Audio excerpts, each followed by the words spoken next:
looked up my Rings of Power videos, and he's like, I went digging through your channel, and you like Star Wars The Acolyte, Star Wars Outlaws, Flintlock, Willow, Disney, he started, Starfield. He started listing all of these things that it's popular to hate on, and it's like, and yet here you are on your channel, and positive toxicity is what he said. He said you're the opposite end of the spectrum with your positive toxicity, and or toxic positivity. That's what it was. Sorry, toxic positivity. I've never heard that before. Toxic positivity. And it was like, I responded back and I said, man, we have a limited time. And I probably shouldn't have responded. It's a troll, whatever. But I felt compelled. It's like, our time on Earth is limited. Right? Why would I waste my time doing things that I don't like? Why would I waste my time talking about things that I don't like? Holy shit, like, how sad of an existence do you have to live where your only objective is to be that dark spot, that stain on the world? And then if someone is a brighter light than you, or if someone is having fun in life, you just want to like stain that. You want to cover it up. It's like, I get we all have different tastes and everything else, but being told I have toxic positivity because I talk about the things that I like in life on my YouTube channel, like, holy hell. Toxic positivity. But I was like, the counter to that, I think, too, would be, if you go over to my First Impressions series,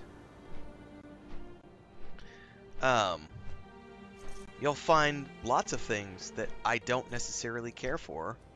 I just choose not to play those things. Like, I do a First Impressions video of them, and I might say something like, yeah, you know what, guys, I'm sure for people who like this type of game, they'll enjoy it, but for me, it's not.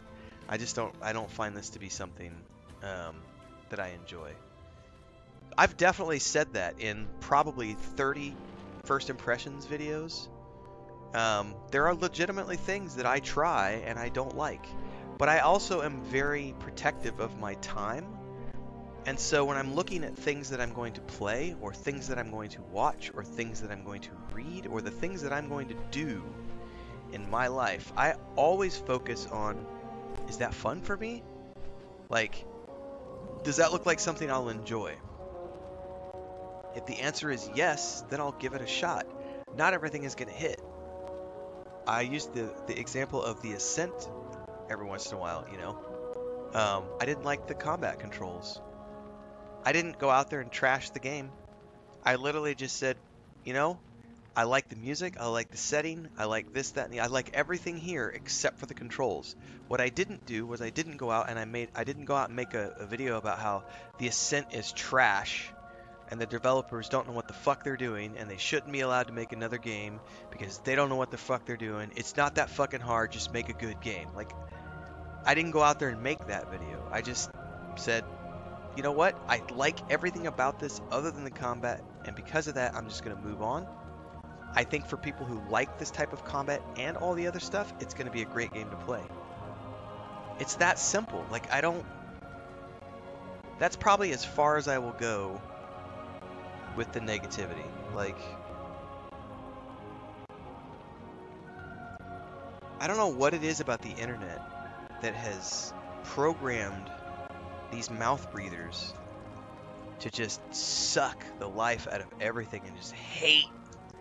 It's like, I literally feel like, and I'm exaggerating here a little bit, guys, but I feel like, when I go back and watch Star Wars now, I literally feel like a light side Jedi. And I could literally feel the darkness seeping off of these individuals. And, fear leads to anger, anger leads to hate, hate leads to suffering. It's fucking legit. George Lucas knew what the fuck he was talking about, guys. Bubbleoni says, when you put it that way, you do sound like a threat to their idiotic crusade. Yes.